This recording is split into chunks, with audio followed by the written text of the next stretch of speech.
Mais je sais à quelque chose près qui sera ou sera pas élu.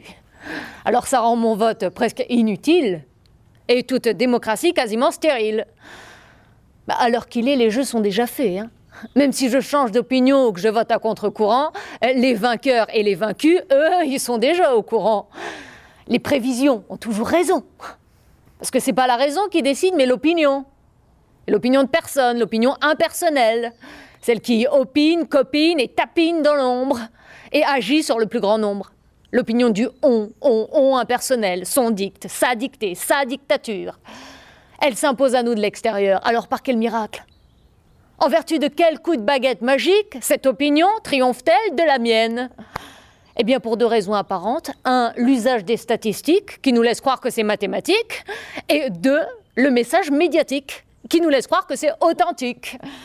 Et ces deux raisons transparaissent dans tous les sondages qui ne se contentent pas de nous dire ce qui peut être, mais nous prédisent ce qui sera, ce qui va être, l'avenir, notre avenir à travers un minable échantillon représentatif. Alors de deux choses l'une, ou bien nous sommes prévisibles, ou bien nous sommes des cibles sur lesquelles on agit de manière incorrigible. Eh bien moi je crois qu'il y a en nous un peu des deux.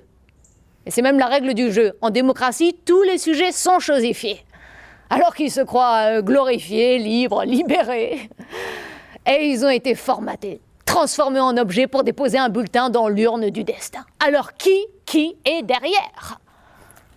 Eh bien une opinion alimentée et instrumentalisée, alimentée par les puissances de l'argent et instrumentalisée par les médias.